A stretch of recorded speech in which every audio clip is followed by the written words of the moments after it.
The Northern Territory, Australia's least populated state or territory with a very low population density of less than a fifth of one person per square kilometre. It should be noted that approximately 50% of the Northern Territory and 85% of its coastline is recognised as being owned, if that's the right word, by First Nations groups. Well, they have recently had an election.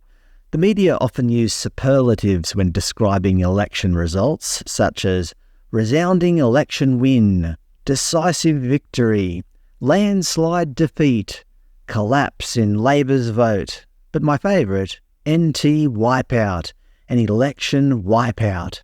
It's especially amusing when they use more than one in one heading. Labor wiped out in CLP landslide. The only analogy more extreme would be if they compared the election results to one of those Mortal Kombat finishing moves. CLP wins, FATALITY. Even the ABC felt left out and started using superlatives. CLP storms Darwin's northern suburbs to win NT election landslide against Territory Labor. Normally, I don't really agree with all this hyperbolic language, but in this case, I kind of do. Here's the results of the previous election back in 2020. Labor won 14 seats, winning the election, but in this election, their vote collapsed and they lost 10 seats, with the CLP's Chief Minister-elect Leah Finocchiaro easily claiming victory.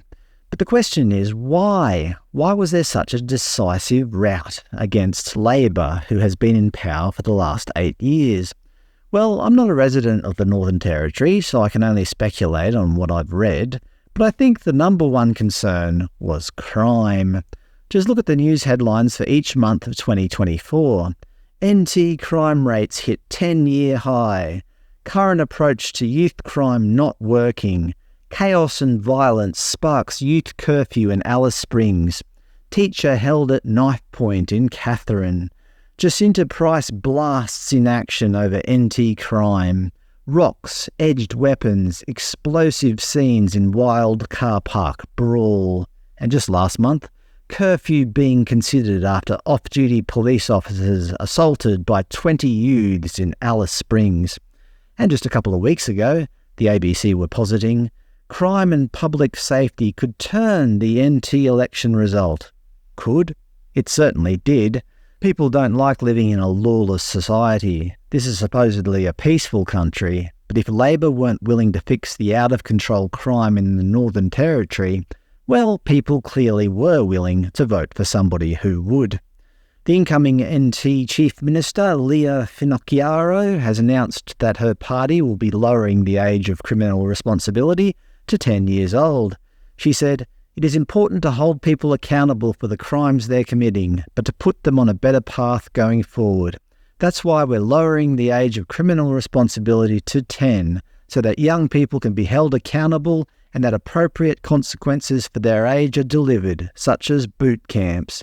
But importantly, it's not just about dealing with young people or offenders once they're already committing crimes.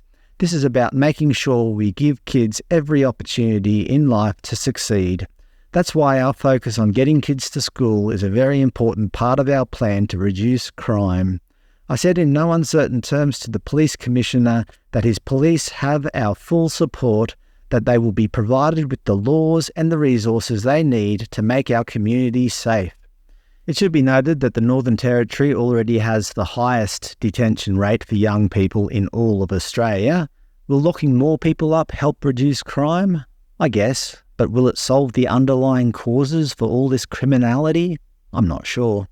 Anyway, obviously there's other reasons people voted against Labor, but I reckon crime is the big one. I really do wish the Northern Territory luck. I hope they can get on top of this rampant crime and return to a more welcoming and laid-back lifestyle with a thriving tourism sector.